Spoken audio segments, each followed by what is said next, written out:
ஒரு ஊரில் ஒரு புகழ்பெற்ற பத்திரிகையாளர் இருந்தார். அவர் ஒரு நாள் திடீர்னு இறந்து போயிட்டார். அதுக்கப்புறம் நேராக சொர்க்கத்துக்கு போனார். சொர்க்கத்தின் வாசலில் நின்றுக்கிட்டு இருந்த ஒருத்தர் அவரை தடுத்தார். இதை பாரு, ஏற்கனவே இங்கே 12 பத்திரிகையாளர்கள் இருக்கிறாங்க, அவங்களுக்கே இங்கே வேலை இல்லை. அதுக்கு என்ன காரணம்னா, சொர்க்கத்தில் திடுக்கிடும் செய்திகள்லாம் ஒன்றும் கிடையாது. அப்படி என்ன இருக்க போகுது? இங்கே எல்லாம் அது ஒழுங்காக நடந்துக்கிட்டு இருக்கோம். எல்லாம் ஒழுங்காக நடந்தால் பத்திரிகைகளுக்கு சுவாரஸ்யமான கொலை கொள்ளை தீ வைப்பு இது மாதிரி எதுவும் இங்கே இல்லை. ஏற்கனவே இங்கே இருக்கிறவங்க எல்லோரும் மரத்தடியில் உட்காந்துக்கிட்டு தியானம் பண்ணிகிட்டு இருக்கிறாங்க. அந்த ஒரே செய்தி தான் தினமும் இங்கே வந்துக்கிட்டு இருக்குது. அதை படிக்கிறதுக்கே இங்கே ஆள் கிடையாது. அதனால் நான் என்ன சொல்கிறேன்னா, நீ பேசாமல் நரகத்துக்கே போயிடு. அங்கே எவ்வளவோ நிகழ்ச்சிகள் நடந்துக்கிட்டு இருக்கு. அங்கே தான் அதிகமான பத்திரிகையாளர்கள் தேவைப்படுறாங்க. அங்கே உனக்கு நிறைய வேலை இருக்கும். அதை செய்கிறதில்ல நீயும் மகிழ்ச்சியாக இருக்கலாம் அப்படின்னு சொன்னாராம். அங்கே அந்த சொர்க்கத்தின் வாசலில் நின்றுக்கிட்டு இருந்தவர். இந்த பத்திரிகையாளர் அங்கேயே நின்று கொஞ்சம் யோசனை பண்ணார். இவருக்கு சொர்க்கத்திலே இருக்கணும்னு தான் ஆசை. அதனால் மெதுவாக அவர்கிட்ட பேசினாராம். ஐயா, என்னை ஒரு 24 மணி நேரம் இங்கே உள்ளே இருக்கிறதுக்கு அனுமதி கொடுங்க. இங்கே இருக்கிற பல பத்திரிகையாளர்களை எனக்கு தெரியும். அவங்களில் சில பேரை சமாதானப்படுத்தி மெதுவாக பேசி நரகத்துக்கு அனுப்பி வச்சுட்றேன். நான் இங்கே இருந்துக்கிறேன். உங்கள் கணக்குப்படி 12 பேருக்கு மேலே இங்கே தாண்டாது, அப்படி பார்த்துக்கிறேன் அப்படின்னாராம். அவரும் யோசனை பண்ணி பார்த்துட்டு, சரி அப்படியே உனக்கு அனுமதி கொடுக்குறேன், ஆனால் ஒரு விஷயம், 24 மணி நேரம் தான் அனுமதி, அதுக்குள்ளே எல்லாம் நடக்கணும் அப்படின்ட்டுருக்கார். சரின்னு சொல்லிவிட்டு இந்த பத்திரிகையாளர் உள்ளே போனார். யோசனை பண்ணார். திட்டம் போட்டு ஒரு பொருளையை கிளப்பி விட்டார். சக பத்திரிகையாளர்களெல்லாம் கூப்பிட்டு சொன்னாராம். இதை பாருங்கள், நரகத்தில் ஒரு பெரிய தினசரி பேப்பரை கொண்டுகிட்டு வர்றதுக்காக திட்டம் போட்டுக்கிட்டு இருக்காங்க. அதுக்கு பல அதிகாரிகள் தேவைப்படுறாங்க. நிறைய சம்பளம் கிடைக்கும். யார் யாரெல்லாம் நரகத்துக்கு போக ஆசைப்படுறாங்களோ அவங்கெல்லாம் போகலாம் அப்படின்னு ஒரு பொருளையை கிளப்பி விட்டார். 24 மணி நேரம் கழித்து வாசல் பக்கம் போனார். அங்கே இருந்தவர்கிட்ட எத்தனை பேர் வெளியேறினாங்கன்னு விசாரித்தாராம். அப்போ அவர் இவரை, நீ வெளியே போகக்கூடாது, முதல்ல உள்ளே தான் இருக்கணும் அப்படின்னு தடுத்தாராம். அப்புறம் சொன்னாராம், நீ சொன்ன செய்தியை கேட்டதும் இங்கே இருந்த எல்லா பத்திரிகையாளர்களுமே நரகத்துக்கு போயிட்டாங்கப்பா, உள்ளே யாருமே இல்லை, அதனால் நீ உள்ளே இருக்கலாம் அப்படின்னாராம். இதை கேட்டதும் இந்த பத்திரிகையாளரே குழம்பி போயிட்டார். ஒருவேளை உண்மையிலேயே நரகத்தில் புதுசாக பத்திரிகை ஏதாவது ஆரம்பிக்க போகிறாங்களோ அப்படின்னு அவரே நினைக்க ஆரம்பிச்சிட்டாராம். அப்புறம் சொன்னாராம், ஐயா என்னை விட்டுருங்க, நான் நரகத்துக்கே போயிடுறேன், அங்கே ஏதோ விசேஷம் இருக்கணும் அப்படின்னாராம். இல்லைன்னா இத்தனை பேரும் ஒட்டு மொத்தமாக அங்கே போகிறதுக்கு சான்ஸே இல்லை, என்னை தடுக்காதீங்கன்னு கெஞ்ச ஆரம்பிச்சிட்டாராம். மற்றவங்க நம்பணுங்கிறதுக்காக ஒரு பொருளையை கிளப்பி விட்டார். கடைசியில் தானே அந்த பொருளைக்கு ஆளாயிட்டார். அதாவது பிறரை ஏமாற்றிய அவரது மனம் கடைசியில் அவரையே ஏமாற்ற ஆரம்பிச்சுட்டு பாருங்கள். நீங்கள் இப்படி அடுத்தவங்களை ஏமாத்துறதுக்கு உங்கள் மனசை பழக்கப்படுத்துகிறீங்க, ஆனால் கடைசியில் அதனால் நீங்களே ஏமாற்றப்படுகிறீர்கள் அப்படிங்கிறது பெரியவர்களுடைய புத்திமதி. அதனால் உங்கள் மனசுக்கிட்ட ரொம்ப எச்சரிக்கையாக இருங்கோ அப்படிங்கிறாங்க. நம்ம ஆளுங்க அங்கே போய் என்ன சொல்லுவாங்கன்னா, இதை பாரு அங்கே போகாத இங்கே போகாதேன்னு பயமுறுத்துறது உண்டு. சில பேர் அங்கே பேய் இருக்குது, பிசாசு இருக்குது அப்படின்னு பொருளையை கிளப்பி விடுறது உண்டு. இருட்டு நேரம் காட்டு வழியாக ஒருத்தன் போய்கிட்டு இருக்கிறான். அங்கே பேய் பிசாசு நடமாட்டம் இருக்கிறதாக வதந்தி. இவன் பயந்துக்கிட்டே வேகமாக போகிறான். காடு முடிஞ்சு மெயின் ரோட்டுக்கு வந்து சேர்ந்தான். அப்பாடா, ஒரு பஸ்ஸு நின்றுக்கிட்டு இருக்கு தனியாக. இருட்டில் லேசாக தெரிஞ்சுது. ஓடி போய் ஏறி உள்ளே உட்காந்துக்கிட்டான். பயந்துக்கிட்டே போனவன் அப்புறம் தான் தெரியுது உள்ளே யாருமே இல்லை, டிரைவரும் இல்லை, கண்டக்டரும் இல்லை, வேறு யாரும் இல்லை. இவனுக்கு பேய் பயம் அதிகமாக போட்டுது. ஏன்னா நடு ராத்திரி. இந்த நேரம் பார்த்து அந்த பஸ்ஸு தானே நகர ஆரம்பிச்சுதான். இவனுக்கு இன்னும் பயம் அதிகமாக போட்டுது. ஏன்னா டிரைவர் சீட்டு காலியாக இருக்குது, பஸ்ஸு நகருது. இவன் உடம்பு பூரா நடுங்க ஆரம்பிச்சுட்டுது. வீல்னு கத்தலாமான்னு பார்த்தான். அந்த நேரம் பார்த்து அவன் தோளில் ஒரு கை விழுந்துதான். திடுக்கிட்டு திரும்பி பார்த்துருக்குறான். அங்கே டிரைவர் நிற்கிறார். அவர் சொன்னாராம், ஏன்பா ஏற்கனவே பஸ்ஸு பிரேக் டவுன், நாங்கள்லாம் பின்னாடி இறங்கி நின்று தள்ளிகிட்டு இருக்கிறோம், நீ மட்டும் ஜாலியாக ஏறி உக்காந்துக்கிட்டியா, இறங்கி வந்து தள்ளப்பா அப்படின்னாராம். இருட்டை கண்டா பயம் உண்டாவதே அது ஏன்? இப்படி ஒரு கேள்வியை ஒரு பெரியவர்கிட்ட கேட்டாங்க. அதுக்கு அவர் பதில் சொல்கிறார், மனிதனுடைய ஆதிகால வாழ்க்கையில் தொற்றி கொண்ட பயம் இது வேரூன்றி இருக்குது, இன்னமும் போகலை. 50,000 வருஷங்களுக்கு முன்னாடி மனுஷன் குகைகளில் வாழ்ந்தான். பகலில் பயம் இருக்காது, ராத்திரியில் மிருகங்கள் தாக்கும் கொல்லும், நிம்மதியாக தூங்கக்கூட முடியாது. அதனால் இந்த மனுஷனுக்கு இரவுன்னா மரணம் பயம் அப்படின்னு பழகி போச்சு. மனிதர்களுடைய எல்லா மனசையும் சேர்த்து மொத்தமாக ஒரு மனசு உண்டு. மனிதர்களுடைய நினைவு இந்த மொத்த மனசில் பதிஞ்சிருக்கு, பரவுது. இந்த மொத்த மனசில் இருட்டு பற்றிய பயம் பதிந்து நீடிக்குது அப்படிங்கிறார் அவர். இந்த காலத்தில் இரவை பகலாக்கிறதுக்கு எவ்வளவோ விளக்குகள்லாம் வந்தாச்சு. ராத்திரியிலேயும் மிருகங்கள் தாக்குங்கிற நிலைமை இல்லை. பாதுகாப்பான வீடுகள் விலங்குகளும் விலகி போயிட்டு, அதாவது விலங்குகள்லாம் விலகி போயிட்டுது, வீடுகளும் பாதுகாப்பாக இருக்குது. சரி, இருந்தாலும் அந்த பழங்கால பயம் இருட்டு பயம் இன்னமும் மனுஷனை விட்டு போகலை. இன்னொரு விஷயம் என்னென்னா, இருட்டிலேருந்து வெளிச்சத்துக்கு வராத மனிதர்களும் இன்றைக்கி அதிகம். ஒரு ஆள் ஆற்றுக்கு மீன் பிடிக்கிறதுக்காக போனான், இன்னும் விடியல. அதுக்குள்ளே வலையை எடுத்துகிட்டு கிளம்பி போயிட்டான். வெளிச்சம் வர்றதுக்கு முன்னாடியே போய் சேர்ந்துட்டான். விடிகிற வரைக்கும் என்ன பண்ணுறது, சும்மா கரையிலேயே உட்காந்து காலை ஆட்டிகிட்டு இருக்கிறான். காலில் ஏதோ ஒரு சின்ன மூட்டை தட்டுப்பட்டுது. இருட்டில் அது என்னன்னு சரியாக தெரியல. மூட்டைக்குள்ளே சின்ன சின்ன கல்லாக நிறைஞ்சி இருக்குது. சும்மா பொழுது போகணுமேங்கிறதுக்காக இவன் அந்த மூட்டைக்குள்ளே இருந்து ஒவ்வொரு கல்லாக எடுத்து ஆற்றுல வீசிக்கிட்டு இருக்கிறான். விடிகிற வரைக்கும் வேறு வேலை இல்லைங்கிறதுனால எப்படி செஞ்சுக்கிட்டே உட்காந்துருக்கிறான். கிழக்க மெதுவாக வெளிச்சம் தெரிய ஆரம்பிச்சது. பொழுது விடியறதுக்கான அறிகுறி. இதுக்குள்ளே அந்த மூட்டையில் இருந்த எல்லா கல்லையும் எடுத்து வீசி எறிஞ்சுட்டான். கடைசியாக ஒரே ஒரு கல் மட்டும்தான் கையில் பாக்கி இருந்தது. வெளிச்சம் வந்ததும் அந்த கல்லை பார்த்தான், அப்படியே திகைச்சு போயிட்டான். அடடா, இது வரைக்கும் தெரியாமல் தப்பு பண்ணிட்டோமே அப்படின்னு நினச்சான். ஏன் தெரியுமா, அவன் கையில் இருந்தது வெறும் கல் இல்லை, விலை வசந்த ரத்தன கல். அது இருட்டில் என்னென்னு புரியாததுனால மூட்டையில் இருந்த எல்லா ரத்தன கல்லையும் ஆற்றுல வீசி எறிஞ்சிருக்கிறான். இப்போ அவனுக்கு அழுகையே வந்துடும் போல இருந்தது. வாழ்க்கையை வசதி ஆக்கிக்கிறதுக்கான வாய்ப்பு அவனுக்கு இருந்தது. இருந்தாலும் இருட்டில் அதை இழந்துட்டான். அந்த வகையில் அவனுக்கு கொஞ்சம் அதிர்ஷ்டம் இருந்திருக்குது. அதாவது ஏதோ ஒரு வகையில் இருந்திருக்குது. அதனால தான் அந்த கடைசி கல்லை எரியறதுக்குள்ளே வெளிச்சம் வந்துட்டுது. பல பேருக்கு அந்த அளவு கூட அதிர்ஷ்டம் வர்றதில்லை. எல்லாத்தையும் வீசினதுக்கு அப்புறம் தான் வெளிச்சம் வரும். என்னென்னு விவரம் தெரியாமலே எழுந்திரிச்சு வந்துடுவாங்க. வாழ்க்கைங்கிறது ஒரு பெரிய புதையல். அதை புரிஞ்சிக்காமல் மனுஷன் அதை வீசி எரிஞ்சிக்கிட்டு இருக்கான் அப்படிங்கிறது தான் பெரியவங்க கருத்து. சில பேருக்கு புரிஞ்சுக்கிற நேரம் வரும், அதுக்குள்ளே வாழ்நாள்லாம் ஓடி போயிருக்கும். அதுக்கப்புறம் என்ன பண்ணுறது? நம்மால் ஒருத்தன் கையில் ஒரு சின்ன பையோடு வந்துக்கிட்டு இருந்தான். பைய உள்ள ஏகப்பட்ட நகைகள் ரத்தன கல் எல்லாம் இருக்குது. வந்துக்கிட்டு இருந்தவன் திடீர்னு அந்த பையை அப்படியே ஒரு குளத்தில் வீசி எறிஞ்சுட்டான். மகான்கள் தான் இப்படி பற்று இல்லாமல் இருப்பாங்க. என்னங்க இது, விலை மதிப்புள்ள அந்த பையை இப்படி குளத்தில் வீசி எறிஞ்சுட்டீங்களே, இதுக்கு என்ன அர்த்தம் அப்படின்னு கேட்டார் அவன் கூட வந்தவர். அவன் மெதுவாக இவர் காதோட காதாக சொல்கிறான். ஒரு போலீஸ்காரர் பின்னாடி வந்துக்கிட்டு இருக்கிறார், அவர் போனதுக்கப்புறம் இதை எடுத்துக்குவேன் அப்படிங்கிறான். நம்மக்கிட்ட ஒருத்தன் தப்பாக நடந்துக்கிட்டானா உடனே நாம் என்ன செய்வோம்? கையை ஓங்கிட்டு அவனை அடிக்க போவோம். நாம் அவங்ககிட்ட அவனை விட ஒருபடி மேலே தப்பாக நடந்துக்குவோம். ஆனால் பெரியவங்கள்லாம் அப்படி நடந்துக்கிறது இல்லை. இன்னா செய்தாரை ஒருத்தல் அவர் நாண நன்னயம் செய்து விடல் அப்படின்னு வள்ளுவர் சொல்லியிருக்கார் இல்லையா? அதுக்கு தகுந்த மாதிரி நடந்துக்குவாங்க. பாயசித் விஸ்தாமிங்கிறவர் ஒரு பெரிய ஞானி. அவர் ஒரு நாள் ராத்திரி ரொம்ப நேரம் மசூதியில் இருந்துட்டு வீட்டுக்கு திரும்பி வந்துக்கிட்டு இருக்கிறார். வழியில் ஒரு குடிகாரன், அவன் கையில் ஒரு இசைக்கருவி, அதை கண்ணா பின்னான்னு மீட்டிக்கிட்டு வாய்க்கு வந்தபடியே என்னத்தையோ பாட்டுன்னு நினச்சிக்கிட்டு பாடிக்கிட்டு அவன் பாட்டுக்கு கிடக்கிறான் வழியில். அதோடு இருந்தாலும் பரவாயில்ல, அந்த பக்கமாக வழியில் போகிறவங்க வர்றவங்களையெல்லாம் பார்த்து கண்ணா பின்னான்னு திட்டிக்கிட்டு இருக்கிறான், ரொம்ப வளர்க்குறான். பாயசீத் பிஸ்தாமிங்கிற அந்த பெரியவர் அந்த வழியாக போகிறார். அவனை பார்க்குறார். அவனுடைய நிலைமையை பார்த்துட்டு பரிதாபப்படுறார். ஏன்பா இது மாதிரியெல்லாம் நடந்துக்கிற, இப்படி நடக்கலாமா அப்படின்னு ஏதோ கொஞ்சம் புத்திமதி சொல்கிறதுக்கு ஆரம்பித்தார். அவனுக்கு கோபம் வந்துட்டுது. கையில் வச்சுருந்த வாத்திய கருவி அதால் ஓங்கி அந்த பெரியவர் தலையில் ஒரு அடி கொடுத்தான். ரத்த காயம் ஏற்பட்டு போச்சு. அவன் கையில் இருந்த இசைக்கருவியும் அடித்த வேகத்தில் ரெண்டாக உடஞ்சி போச்சு. அவ்வளோ வேகமாக அடிச்சிருக்கான். இவ்வளவு தூரத்துக்கு நடந்து போச்சுல்ல, அந்த மாபெரும் ஞானி வாயை திறந்து ஒரு வார்த்தை கூட பேசலை.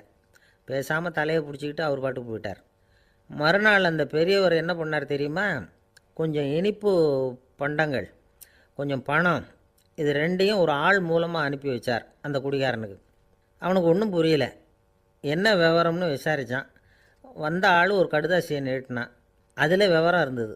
ஞானி எழுதியிருக்கிறார், இதை பார்ப்பா, உங்களுடைய இசைக்கருவி உடையறதுக்கு என்னுடைய தலை காரணமாக ஆயிட்டுது.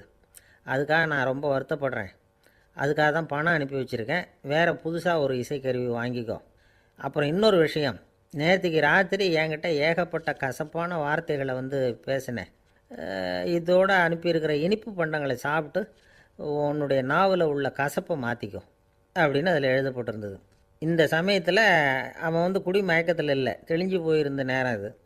அதனால் அதை படித்த உடனே அவனுக்கு ரொம்ப வெக்கமாக போச்சு. தலை குனிஞ்சான், யோசனை பண்ணான். கொஞ்ச நேரத்தில் தன்னுடைய நண்பர்கள் சில பேரையும் கூப்பிட்டுக்கிட்டு நேராக அந்த ஞானி இருக்கிற இடத்துக்கு ஓடினான். அவர் காலில் விழுந்தான், அவர்கிட்ட மன்னிப்பு கேட்டுக்கிட்டான். பெரியவங்களே தெரியாமல் வந்து நான் இந்த பாவச் செயலை பண்ணிவிட்டேன், என்னை மன்னிச்சுங்க, உங்களுடைய பொறுமையும் போதனையும் என்னுடைய கண்ணை திறந்துட்டுது. இனிமேல் நானும் என்னுடைய நண்பர்களும் நல்ல வழியில் திருந்தி வாழ போகிறோம் அப்படின்னா. ஞானி செய்த நன்னயம் குடிகாரனை எப்படி திருத்திருக்கு பார்த்தீங்களா? இந்த கதையை கேட்டுவிட்டு ஒருத்தர் சொன்னார், என் வாழ்க்கையில் கூட அப்படி ஒரு சம்பவம் நடந்தது சார். நானும் ஒரு நாள் ராத்திரி ஓவராக குடிச்சிட்டு ஒரு கிட்டாரை வாசிச்சுக்கிட்டு கண்ணாபின்னான்னு உளறிக்கிட்டு திட்டிக்கிட்டு இருந்தேன். அந்த சமயம் அந்த வழியாக ஒருத்தர் வந்தார். ஓங்கி தலையில் ஒரே ஒரு அடி, ரத்தம் வந்துட்டுது. அதுக்கப்புறம் என் மனசு தெரிந்துவிட்டுது சார் அப்படின்னார். அப்படியா என்ன ஆச்சரியமா? ஆமாம் சார், அடி விழுந்தது அவர் தலையில் இல்லை, என் தலையில். வந்தவர் என்ன அப்படி அடிச்சுட்டார். மயக்கம் தெளிஞ்சதுக்கு தான் எனக்கு விவரம் புரிஞ்சுது. அவர் ஒரு போலீஸ்காரர் அப்படின்னார் ரொம்ப சோகமாக. ஒரு ஊரில் ஒரு துறவி இருந்தார், புத்த சமய துறவி. அந்த ஊர் மன்னன் அவரை பற்றி கேள்விப்பட்டிருக்கான். ஒரு நாள் புறப்பட்டு போனான், துறவியின் பாதங்களை தொட்டு வணங்கினான். அதுக்கப்புறம் சொன்னான், ஐயா, நான் உங்களை அரண்மனைக்கு அழைச்சிட்டு போகிறதுக்காக வந்திருக்கிறேன். இனிமேல் நீங்கள் இங்கே எதுக்கு இருக்கணும் அப்படின்னானா. அவன் மனசுக்குள்ளே என்ன நினைப்புன்னா, இவர் எங்கே வரப்போகிறாரு, நான் ரொம்ப எளிமையானவன், எனக்கு எதுக்கு அரண்மனை வாசம்னு சொல்லிவிடுவார் அப்படின்னு நினச்சிருக்கான். ஆனால் அந்த துறவி என்ன பண்ணார் தெரியுமா? அப்படியா, சரி போகலாம், வா, போய் உன் ரதத்தை கொண்டுட்டு வா, அரண்மனைக்கு போகும்பொழுது அதுக்கு தகுந்த மாதிரி ஆடம்பரமாக போகணும் அப்படின்னு விட்டாரான். துறவி இப்படி சொன்னதும் அந்த மன்னனுக்கு மனசுக்குள்ளே சந்தேகம் வந்துட்டுது. இவர் உண்மையிலேயே துறவி தானா, ஏமாத்து பேர் வழி மாதிரி தெரியுதே அப்படின்னு நினச்சிருக்கான். இருந்தாலும் இனிமேல் என்ன பண்ணுறது, சொல்லியாச்சு. ரதத்தை கொண்டுகிட்டு வந்தான். துறவி ஏறி உக்காந்தார். பக்கத்தில் ராஜா. அவர் ரொம்ப உற்சாகமாக வரார், இவன் ரொம்ப சோர்ந்து போய் வரான். துறவி மரத்தடியிலேயே வாழ்ந்து பழக்கப்பட்டவர், அரண்மனையில் எளிமையாக ஒரு இடத்துல உக்காந்துக்குவார் அப்படின்னு நினச்சான். ஆனால் அப்படி இல்லை. அரண்மனைக்கு வந்த உடனே அந்த துறவி அதை கொண்டுட்டு வா, இதை கொண்டுட்டு வான்னு சொல்லி உத்தரவு போட ஆரம்பிச்சிட்டார். அரண்மனையில் இருந்தால் அரசனை மாதிரி இருக்கணும் அப்படிங்கிறார். ராத்திரி பூரா சௌகரியமாக தூங்கினார். பகலில் அரண்மனை தோட்டத்தில் உலாவ வேண்டியது, நீச்சல் குளத்தில் குளிக்க வேண்டியது, இப்படியே பொழுது போக்கிட்டு இருக்கிறார். அந்த அரண்மனையில் துறவி வந்து மகிழ்ச்சியாக இருக்கிறார். மன்னனால் அப்படி இருக்க முடியல. அவருக்கு எந்த கவலையும் இல்லை, இவனுக்கு அரசாங்க கவலைகள். துறவி அப்படி இருக்கிறத இவனால் தாங்கிக்க முடியல. ஒரு நாள் அவர்கிட்டயே போய், நான் உங்ககிட்ட கொஞ்சம் பேசணும் நானா. துறவி பார்த்தார். நான் இந்த அரண்மனைக்கு வரும்பொழுதே நீ என்னமோ என்கிட்ட கேட்கணும்னு நினச்ச, ஏன் காலதாமதம்? நீ அனாவசியமாக உன்னையே தொந்தரவு பண்ணிகிட்ருக்கிற, நீ கவலையாக இருக்கேங்கிறது எனக்கு புரியுது. நான் மரத்தடியில் இருந்தப்போ கூட என்னை அடிக்கடி வந்து சந்திச்சுக்கிட்டு இருப்பேன், ஏதாவது விளக்கம் கேட்குறது உண்டு. இங்கே வந்த பிறகு என்னை சந்திக்கிறது கூட அபூர்வமாக போயிட்டுது. நீ இப்போ என்ன கேட்க போகிறேங்கிறது எனக்கு தெரியும், இருந்தாலும் கேள் அப்படின்னாராம். வேற ஒன்றும் இல்லைங்க, இப்போ உங்களுக்கும் எனக்கு என்ன வித்தியாசம்? 2 பேரும் அரண்மனையில் தான் இருக்கிறோம். நீங்கள் மகிழ்ச்சியாக இருக்கிறீங்க, நான் அப்படி இருக்க முடியல. இவ்வளவுக்கும் நீங்கள் முன்னாடி இருந்தது மாதிரி இல்லை. தினமும் தங்கத்தேர் கேட்குறீங்க, உயர்தரமான ஆடைகள் அணியிறீங்க, சுவையான சாப்பாடு. இப்படி இருக்கிறப்போ உங்களுக்கும் எனக்கு என்ன வித்தியாசம்? இதுதான் மன்னனுடைய கேள்வி. இதுக்கு பதில் சொல்கிறேன், என் கூட புறப்பட்டு வா, இந்த நகரத்துக்கு வெளியில் போவோம் அப்படின்னு சொல்லி அரசனை கூப்பிட்டுக்கிட்டு ஊர் எல்லைக்கு வந்து சேர்ந்தார் துறவி. அங்கே போய் சொன்னார், இதை பாருப்பா, இந்த இடத்த தான் தேடிக்கிட்டு இருந்தேன். இனிமேல் நான் வந்து திரும்பி வரப்போகிறதில்ல. நீ என்னோட வர்றியா, திரும்பி போறியா அப்படின்னார். நான் எப்படிங்க உங்கள் கூட வர முடியும்? என்னுடைய நாடு, என்னுடைய சொத்துக்கள், மனைவி, மக்கள் எல்லாத்தையும் விட்டுட்டு எப்படிங்க வர்றதுன்னா. இப்போ அந்த துறவி சொன்னார், இப்போ வித்தியாசத்தை தெரிஞ்சுக்கிட்டியா? நான் அரண்மனையில் இருந்தேன், எல்லா வித பொருள்களும் உடையவனாக இருந்தேன், ஆனால் எதையும் சொந்தம் கொண்டாடுறவனாக இருக்கல. ஆனால் நீ அப்படி இல்லை, எல்லாத்தையும் சொந்தம் கொண்டாடிக்கிட்டு இருக்கிற. இதுதான் நமக்குள்ள வித்தியாசம் அப்படின்னு சொன்னார். அரண்மனை ஆடைகளை அப்படியே களைஞ்சார், அரசங்கிட்ட கொடுத்தார். உன்னுடைய ஆடைகளை நீயே வச்சுக்கோன்னார். அவர் பாட்டுக்கு நடந்து போனார், திரும்பியே பார்க்கல. அரசனுக்கு அப்போ தான் தன்னுடைய அறியாமை விளங்குச்சான். இதிலேருந்து நாம் புரிஞ்சிக்க வேண்டியது என்னென்னா, இந்த உலகத்தில் எத்தனையோ பொருள்கள், அதையெல்லாம் முறையாக பயன்படுத்தினா மகிழ்ச்சி. அதை விட்டுட்டு அதுக்கெல்லாம் சொந்தம் கொண்டாட ஆரம்பித்தா கவலை. நம்ம ஆட்கள் சொந்தம் கொண்டாடுற விதமே தனி. ஒரு ஆள் இன்னொருத்தங்கிட்ட ஒரு கொடை கடன் வாங்கியிருந்தான், திருப்பி கொடுக்கல. கொடையை கொடுத்தவன் கேட்டான், என்கிட்ட கடன் வாங்கினிய கொடை, அதை கொஞ்சம் திருப்பி தர்றியான்னா. அது உனக்கு இப்போ அவசரமாக தேவைப்படுதா அப்படின்னு கேட்டான் இவன். எனக்கு தேவைப்படலை, அந்த கொடையை நான் யாருக்கிட்ட வாங்கியிருந்தேனோ அவனுக்கு இப்போ அது அவசரமாக தேவைப்படுது அப்படின்னு அந்த ஆள். அந்த ஆளுக்கு பேச தெரியாது, அவர்கிட்ட கொஞ்சம் எச்சரிக்கையாக நடந்துக்கோ அப்படின்னு சொல்கிறது உண்டு. அப்படின்னா என்ன அர்த்தம்? அவர் இன்னமும் குழந்தையாகவே இருக்கிறாரு, இன்னும் பேச்சு வரலன்னு அர்த்தம்? அப்படி இல்லை, அவருக்கு நாகரிகமாக பேச தெரியலன்னு அர்த்தம். பேசுறதுங்கிறது மனுஷனால் மட்டுமே முடியக்கூடிய ஒரு காரியம். அப்படி இருந்தும் அதோட பெருமையை அவன் இன்னமும் சரியாக புரிஞ்சிக்கலைன்னு தான் சொல்லணும். அதனால தான் அவன் அளவுக்கு அதிகமாக வார்த்தைகளை கொட்டி விடுறான். அதுக்கப்புறம் அதையெல்லாம் திருப்பி அள்ள முடியாமல் கிடந்து கஷ்டப்படுறான். கொட்டின வார்த்தையை அள்ள முடியுமா? ஒருத்தரை இன்னைக்கு பார்த்து முட்டாள்னு திட்டி விடுறீங்க, நாளைக்கு மறுபடியும் அவர்கிட்ட போய் நேற்றுக்கு உன்னை முட்டாள்னு சொல்லிவிட்டேன், அந்த வார்த்தையை திருப்பி கொடு, வாங்கிட்டு போயிடுறேன் அப்படின்னு நான் சொல்ல முடியும்? அவன் கோபக்காரனாக இருந்தால் நேற்றுக்கே அதை வேறு விதமாக அவங்களுக்கு திருப்பி கொடுத்துருப்பான். உலகத்தில் எவ்வளவோ ஜீவராசிகள் இருக்குது, அதுக்கெல்லாம் வாய் இருக்குது. அந்த வாயெல்லாம் எதுக்கு உபயோகம்? சாப்பிட்றதுக்காக. ஆனால் நமக்கு இருக்கிற வாய் சாப்பிட்றதுக்காக மட்டும் இல்லை, பேசுகிறதுக்காகவும் தான். பேச முடியலன்னா வாய் இருந்தால் கூட அது வாயில்லா ஜீவன் தான். ஒரு பையனை பார்த்து அது வாய் உள்ள புள்ள பொழைச்சிக்கும் அப்படின்னா மற்ற பையன்களுக்கெல்லாம் முகத்தில் வாயே இல்லைன்னு அர்த்தம்? அப்படி இல்லை, அந்த பையன் கொஞ்சம் கெட்டிக்காரத்தனமாக பேசுவான்னு அர்த்தம். அதனால் எப்படி பேசணும் அப்படிங்கிறத நாம் முக்கியமாக தெரிஞ்சுக்கணும். இதுக்கு 8 விதமான குறிப்புகளை நம்ம பெரியவங்க சொல்லியிருக்கிறாங்க. பேச்சுக்கு 8 அங்கங்கள் உண்டு அப்படின்னு அவங்க சொல்கிறாங்க. அதெல்லாம் என்னென்ன அப்படின்னா, உண்மை, நன்மை, அன்பு, நிதானம், இனிமை, ஆழம், சமயமறிதல், சபையறிதல். இந்த 8 தன்மையும் பேச்சில் இருக்கணுமா. இதையே கொஞ்சம் விவரமாக சில பேர் போர்டில் எழுதி வச்சுருப்பாங்க. அதாவது எழுத்துலையாவது அதெல்லாம் இருக்கட்டுமே அப்படின்னு நினச்சி. நீங்கள் கூட சில இடங்களில் இதை பார்த்துருக்கலாம். அதாவது உண்மையே பேசுக, நன்மையே பேசுக, அன்பாக பேசுக, நிதானமாக பேசுக, இனிமையாக பேசுக, ஆழமுடையதாக பேசுக, சமயமறிந்து பேசுக, சபையறிந்து பேசுக, இப்படி எழுதி வச்சுருப்பாங்க. இந்த 8 அம்சமும் சரியாக பொருந்தி இருந்தால் தான் அது பேச்சு. மற்றதெல்லாம் பேச்சாகிடாது. பேச்சு ஒரு சிறந்த கலை. எல்லாத்தையும் விட பேசாமல் இருந்தும் பழகணும், அது ரொம்ப முக்கியம். உண்மையே பேசணும். சத்தியத்துக்கு மதிப்பு கொடுக்குறவங்கள தான் சரித்திரம் மதிக்கும். உண்மை பேசினா மட்டும் போதாது, அந்த உண்மையில் நன்மை கலந்துருக்கணும். கொலைகாரனுக்கு பயந்துக்கிட்டு ஒருத்தன் உங்கள் வீட்டுக்குள்ளே ஒளிஞ்சிருக்கிறான். அந்த முரட்டை ஆசாமி கையில் அறிவாளோடு அவங்க வந்தானான்னு உங்ககிட்ட கேட்குறான்னு வச்சுங்க. உண்மை தான் உயர்வு தரும் அப்படின்னு நினச்சிக்கிட்டு, ஆமாம் உள்ளே தான் இருக்கிறான், அடுப்பங்கரையில் குதிருக்கு பின்னாடி உட்காந்துருக்கிறான், போய் பிடிச்சிட்டு போங்க அப்படின்னு சொல்லுவீங்க. அது நன்மை இல்லாத உண்மை. அதனால் பிரயோஜனம் கிடையாது. அதே மாதிரி உங்கள் பேச்சில் அன்பு இருக்கணும், நிதானம் இருக்கணும், இனிமை இருக்கணும், சிந்தித்து பேசணும். சமயம் அறிந்து பேசுகிறதும் முக்கியம். அதை பற்றி நமக்கு வேறு யாரும் சொல்லிக் கொடுக்க வேண்டியதில்லை.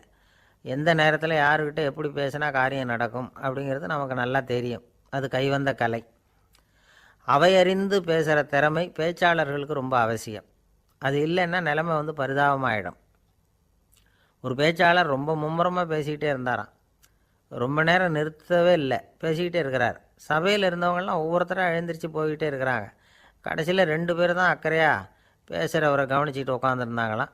மேடையில் பேசிக்கிட்டு இருந்தவர் அவங்கள பார்த்து சொன்னாராம், எனக்கு கூட்டம் முக்கியம் இல்லை, எவ்வளவு பேர் என் பேச்சை கேட்குறாங்க அப்படிங்கிறது முக்கியம் இல்லை. நீங்கள் 2 பேராவது ஊக்கமாக என்னை கவனிச்சிக்கிட்டு உட்காந்துருக்குறீங்க, அது போதும். உங்களுக்காகவே நான் பேசிக்கிட்டு இருக்கிறேன் அப்படின்னார். இதை கேட்டதும் உட்காந்துருந்த 2 பேரில் ஒருத்தர் எழுந்திரிச்சு, அப்படி இல்லைங்க, நாங்கள் 2 பேரும் நீங்கள் பேசி முடித்த உடனே தொடர்ந்து பேச வேண்டிய ஆளுங்க, அதுக்காக தான் காத்துக்கிட்டு இருக்கிறோம், சீக்கிரம் முடிங்க அப்படின்னாங்களாம். இன்பம் துன்பம் இது 2ம் சேர்ந்தது தான் வாழ்க்கை. இது எல்லாரும் சொல்லிகிட்டு இருக்கிற ஒரு உண்மை. அது சரி, இது 2ம் வர்றதுக்கு என்ன காரணம்? துறவி ஒருத்தர் யோசித்து பார்த்துருக்கார். இன்ப துன்பம் தோன்றுவதற்கு முக்கியமாக 6 காரணங்கள் உண்டு அப்படிங்கிறார் அவர். அது என்னங்கிறத நாமளும் தெரிஞ்சு வச்சுக்குவோமே. இப்போ முதல் காரணம் சுயநலம். ஒரு தாயார் தன்னுடைய சுயநலம் கருதி தன்னுடைய மகன் இன்பமாக இருக்கணும்னு ஆசைப்படுறாங்க. மகனும் அப்படியே ஆசைப்படுறான். அதனால் தாயாரின் இன்ப துன்பங்களை பார்த்துட்டு மகனும் இன்ப துன்பம் அடையிறான்.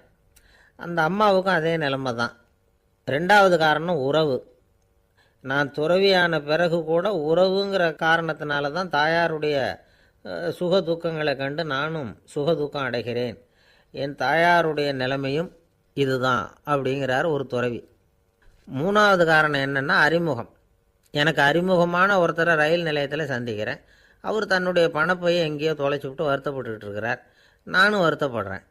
அந்த சமயத்தில் யாரோ ஒருத்தர் இதுதானே அவங்க பணப்பை அப்படின்னு சொல்லி கொண்டாந்து நீட்டுறார். பணப்பையை தொலைச்சவர் சந்தோஷப்படுறார், நானும் சந்தோஷப்படுறேன். இது அந்த துறவி சொல்கிற அனுபவம். நாலாவது காரணம் என்னென்னா கருணை. எனக்கு முன்னே பின்னே தெரியாத ஒருத்தனை யாரோ ஒருத்தன் அடித்து காயப்படுத்தி போடுறான். கருணை காரணமாக நான் அதுக்காக துக்கப்படுறேன். அஞ்சாவது காரணம் எதையும் நம்புறது. ஒரு பசுமாட்டை ஒரு முரணை அடிச்சிக்கிட்டு இருக்கிறான் அப்படின்னு ஒருத்தர் வந்து நம்மகிட்ட சொல்கிறாருன்னு வைங்க, உடனே நான் துக்கப்படுறேன். இன்னொருத்தர் வந்து அந்த முரணனை போலீஸ்காரங்க பிடிச்சிட்டு போயிட்டாங்கன்னு சொல்லி சொல்கிறார், நான் உடனே சந்தோஷப்படுறேன். மூணாவதாக ஒருத்தர் வந்து முதல் 2 பேரும் சொன்னது பொய்யுங்கிறார். அப்போ நான் இன்ப துன்பம் ரெண்டுமே இல்லாமல் நிம்மதியாக இருக்கிறேன். இது ஒரு விதம். அடுத்தது 6வது காரணம் என்னென்னா தன்மயமாகுதல். ஒரு நாவல் படிச்சுக்கிட்டு இருக்கிறோம், அதில் வர்ற பாத்திரங்களோடு நாம் ஒன்றி போயிடுறோம். அதில் வர்ற பாத்திரங்கள் சிரிச்சுதுன்னா நாமளும் சிரிக்கிறோம், அது அழுதுன்னா நாமளும் அழறோம். அதெல்லாம் வந்து அந்த துறவி சொல்கிற அனுபவ உண்மைகள். இன்ப துன்பம் இது ரெண்டும் தோன்றுவதற்கு சுயநலம், உறவு, அறிமுகம், கருணை, எதையும் நம்புறது, தன்மயமாகிறது, இது எல்லாம் தான் முக்கிய காரணம் அப்படின்னு அவர் சொல்கிறார். ஆகக்கூடி ஒட்டு மொத்தமாக யோசனை பண்ணி பார்த்தா பிற பொருள்கள் மீது பற்றுதல் காரணமாக தான் நாம் வந்து இன்ப துன்பம் அடையிறோம் அப்படிங்கிறத புரிஞ்சிக்க முடியுது. மனுஷன் வந்து இன்ப துன்பம் அடையிறதுக்கு 7வது காரணம் கூட ஒன்று உண்டு அப்படின்னு சொல்லிகிட்டே வந்தார் ஒருத்தர். அது என்ன அப்படின்னு கேட்டோம். அதுதான் சார் இந்த நீங்கள் சொல்லிட்டு வர்ற இன்று ஒரு தகவல்னார். எப்படி சொல்கிறீங்கன்னு கேட்டோம். இன்று ஒரு தகவல் கேட்க ஆரம்பிக்கிறப்போ மனசில் இன்பம், ஆரம்பித்த உடனே இது ஏற்கனவே கேட்ட சமாச்சாரமாச்சே அப்படின்னு நினைக்கிறப்போ துன்பம் அப்படின்னு அதுக்கு ஒரு விளக்கம் கொடுத்தார் அவர். கடற்கரை ஓரமாக ஒரு பெரியவர் கையால் மணலை கீறிக்கிட்டே உட்காந்துருக்கிறார். என்னத்தையும் தேடிட்டு இருக்கிறது மாதிரி தெரிஞ்சுது. மெதுவாக கிட்டத்தில் போய் என்னத்தை தேடிட்டு இருக்கிறீங்க அப்படின்னு கேட்டோம். அவர் சாவகாசமாக நிமிர்ந்து பார்த்து நிம்மதியை தேடிட்டு இருக்கிறேன்னார். நாங்கள் ஒரு மாதிரி ஆகிட்டோம். இருந்தாலும் சமாளிச்சுக்கிட்டு, சார் மணலில் வந்து கிழிஞ்சல் தான் கிடைக்கும், நிம்மதி கிடைக்காது அப்படின்னோம். சரி, இன்றைக்கி வசமாக நம்மகிட்ட ஒரு ஆள் மாட்டிக்கிட்டார் அப்படின்னு நினச்சி அவர் பக்கமாக போய் உட்காந்துக்கிட்டு கதை சொல்ல ஆரம்பிச்சிட்டோம். ஒரு பெரிய மன்னர் இருந்தார். அவருக்கு எல்லா வசதியும் இருந்தது. இருந்தாலும் ஒரே ஒரு குறை. அது என்னென்னா நிம்மதி இல்லைங்கிற குறை. அரண்மனையில் தினமும் கலை நிகழ்ச்சி, நாட்டியம் எல்லாம் நடந்துக்கிட்டு தான் இருந்தது. இருந்தாலும் நிம்மதி இல்லை. சரி, நிம்மதி எங்கே கிடைக்கும் அப்படின்னு தேட ஆரம்பித்தார். உடனே அதுக்கான முயற்சிகளில் தீவிரமாக இறங்கினார். நாட்டில் உள்ள தத்துவ மேதைகளெல்லாம் கூப்பிட்டுக்கிட்டு வர சொன்னார். எல்லோரும் வந்து சேர்ந்தாங்க. அவங்கள பார்த்து நிம்மதி எங்கே இருக்குது அப்படின்னு விசாரித்தார். அவங்களுக்கு அது தெரிஞ்சால் ஏன் இப்படி ராஜா முன்னாடி வந்து நின்றுட்டு இருக்க போகிறாங்க? ராஜாவோட கேள்விக்கு ஒவ்வொருத்தரும் ஒவ்வொரு மாதிரி விளக்கம் கொடுக்க ஆரம்பிச்சிட்டாங்க. எந்த பதிலும் ராஜாவுக்கு திருப்தி அளிக்கக்கூடிய அளவுக்கு இல்லை. சரி, போயிட்டு வாங்கன்னு சொல்லி அவங்களெல்லாம் அனுப்பி வச்சுட்டார். ஒரு நாள் அவர் மாளிகையில் உப்பரிகையில் நின்றுக்கிட்டு இருக்கிறார். அந்த சமயத்தில் தெருவில் ஒரு பிச்சைக்காரன் ரொம்ப உல்லாசமாக பாட்டு பாடிக்கிட்டே போய்கிட்டு இருக்கிறான். குரலில் ஒரு சந்தோஷம், நடையில் ஒரு மிடுக்கு. அவங்ககிட்ட கொஞ்சம் கூட கவலை இருக்கிறதா தெரியல. உடனே ராஜா அதை பார்த்தார். ஏவலாளிகளை வந்து கைதட்டி கூப்பிட்டார். உடனே ஓடி போய் அந்த பிச்சைக்காரனை இங்கே அழைச்சிட்டு வாங்கன்னு உத்தரவு போட்டார். இவங்க உடனே ஓடி போய் அவனை கூப்பிட்டாங்க. அரண்மனைக்கு வாழ்ந்தாங்க. அவன் வரல. அரண்மனைக்குள்ளே அடி எடுத்து வைக்க மாட்டேன்னு சொல்லிவிட்டான். ராஜா கிட்ட வந்து விஷயத்தை சொன்னாங்க. அவருக்கு ரொம்ப ஆச்சரியம், இப்படி ஒரு ஆள் இருக்கிறானா அப்படின்னு. சரி, அவன் என்ன தான் சொல்கிறான் அப்படின்னு விசாரித்தார். இவங்க மறுபடியும் தெருவுக்கு போய் கேட்டாங்க. என்னை பார்க்கணும்னா ராஜா விருப்பப்பட்டார்னா அவரை வேணும்னா இங்கே வர சொல்லுங்க அப்படின்னு சொல்லிவிட்டான். அதை வந்து ராஜா கிட்ட சொன்னாங்க. அவருக்கு கோபம் வரல. இவ்வளவு சுதந்திர உணர்வோடு இருக்கிறவன் சாதாரண ஆளாக இருக்க முடியாது அப்படின்னு நினச்சார். உடனே கிடுகிடுன்னு இறங்கி தெருவுக்கு வந்தார். பிச்சைக்காரங்கிட்ட போனார். நீ கவலைப்படாமல் சந்தோஷமாக பாடிக்கிட்டு போறியே, அது எப்படி முடியுது உன்னால் அப்படின்னு கேட்டார். ஏன் அப்படி கேட்குறீங்கன்னு அவன், அதுக்கு இல்லை, எனக்கு அரண்மனையில் எவ்வளவோ சுகபோகங்கள்லாம் இருக்குது, இருந்தாலும் நிம்மதி இல்லை. இது ஏன்னு எனக்கு தெரியல. இந்த தேசத்தில் உள்ள அறிஞர்களை எல்லாம் கூப்பிட்டு கேட்டு பார்த்துட்டேன், அவங்களுக்கும் தெரியல.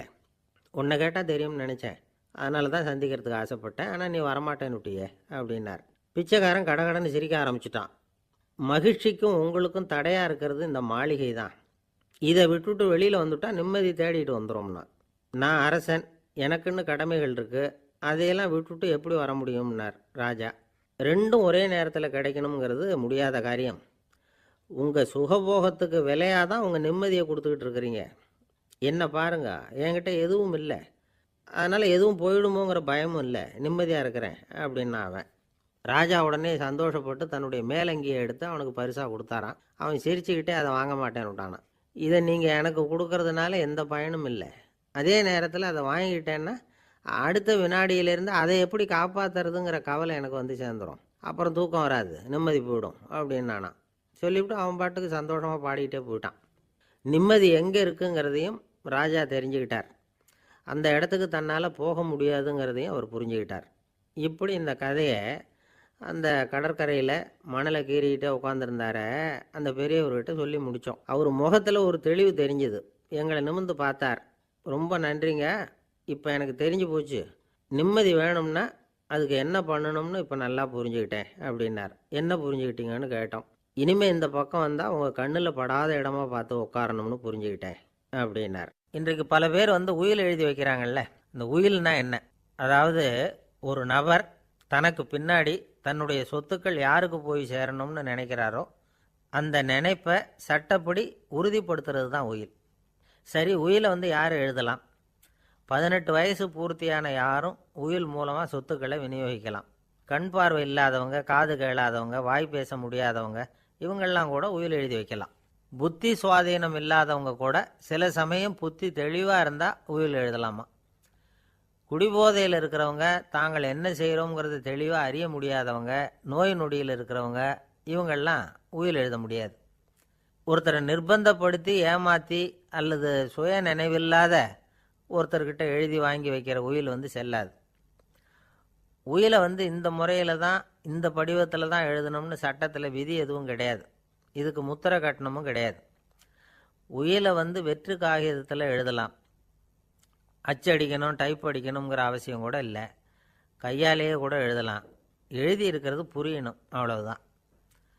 குறைந்தபட்சம் 2 சாட்சிகளை வச்சுக்கிட்டு உயில் எழுதுகிறவர் அதில் கையெழுத்து போடணும். கையெழுத்து போட தெரியாதுன்னா இடது கை பெருவிரல் ரேகை வைக்கலாம். உயில் சாசனத்துக்கு சாட்சிகள் கையெழுத்து இல்லைன்னாலும் அது செல்லாது. அப்புறம் ப்ரிவிலேஜ்டு வில் அப்படின்னு இருக்கு, அதுக்கு மட்டும் சாட்சிகள் தேவையில்லை. அது என்னென்னா, இந்த விமானப்படை, கப்பல் படை அல்லது யுத்தத்தில் பணிபுரியும் நபர்கள் அவங்கெல்லாம் இருக்கிறாங்க இல்லையா, அப்படிப்பட்டவங்க எழுதுகிற உயில் அது. அதுக்கு சில விசேஷ சலுகைகள் உண்டு. ஒருத்தர் முதல்ல ஒரு உயில் எழுதி வைக்கிறார், அதுக்கப்புறம் மனசு மாறி போகுது, அது வேணாம்னு நினைக்கிறார், ரத்து செஞ்சுடலாம். அதுக்கப்புறம் வேறு உயிலும் எழுதலாம். உயிரோடு இருக்கிற வரைக்கும் எத்தனை தடவை வேணும்னாலும் உயில் எழுதலாம். கடைசியாக எழுதப்பட்ட உயில் சட்டப்படி சரியாக இருந்தால் அதுதான் அமலுக்கு வரும். சரி, எழுதுகிற உயிலை ரகசியமாக வச்சுருக்கிறது எப்படி? இது ஒரு கேள்வி. இதுக்கு என்ன செய்யணும்னா, ஒருத்தர் உயிலை எழுதினதுக்கு அப்புறம் அவர் தானாவோ அல்லது அங்கீகரிக்கப்பட்ட முகவர் மூலமாகவோ, அதாவது ஒரு ஏஜெண்ட் மூலமாகவோ, ஒரு கவரில் போட்டு சீல் வச்சு கவர் மேலே தன்னுடைய பெயரை எழுதி அல்லது அந்த ஏஜெண்ட் பெயரை எழுதி கவர் மேலே என்ன அடக்கம் செய்யப்பட்டிருக்கு, உள்ளே என்ன இருக்குது அப்படிங்கிற விவரம்லாம் எழுதி சார் பதிவாளர்கிட்ட ஒப்படைக்கலாம். இதுக்கு கட்டணம் உண்டு. அதுக்கப்புறம் எப்போ தேவைப்படுதோ அப்போ ஒரு மனு கொடுத்து அந்த கவரை திரும்ப வாங்கிக்கலாம். இப்போ எழுதுகிற உயிலை இவ்வளவு நாளுக்குள்ளே பதிவு செய்யணுங்கிற கால வரையறை உண்டா அப்படின்னு ஒரு கேள்வி வரலாம் இல்லையா? எப்போ வேணும்னாலும் பதிவு செய்யலாம். நம்மால் ஒருத்தர் ஒரு நாள் ரொம்ப அவசரமாக வந்தார்.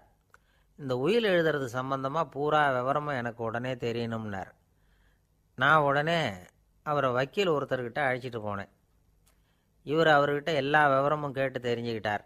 ரொம்ப தேங்க்ஸ்ன்னு சொல்லிவிட்டு 2 பேரும் வெளியில் வந்தோம். அதுக்கப்புறம் இவர்கிட்ட கேட்டேன், ஆமாம் இவ்வளவு விவரமாக கேட்குறீங்களே, உங்களுக்கு எத்தனை பிள்ளைங்க சார் அப்படின்னு கேட்டேன். 6 பேர் சார் அப்படின்னார். சரி, இருக்கிற சொத்து எவ்வளவுன்னு கேட்டேன். அதை இனிமே தான் சம்பாதிக்க போகிறேன் அப்படின்னார். வயிறு பசிக்குதேங்கிறது சிலரோட கவலை, வயிறு பசிக்க மாட்டேங்குதே அப்படிங்கிறது சில பேரோட கவலை. 2 விதமான கவலைக்கும் வயிறு தான் காரணமாக இருக்குது. வயிறு பசிச்சதுன்னா அது இயற்கை, வயிறு பசிக்கலைன்னா அது வியாதி. ஆனால் பசியையும் நாம் பசிப்பிணி அப்படின்னு தான் சொல்லுவோம். என்ன காரணம்?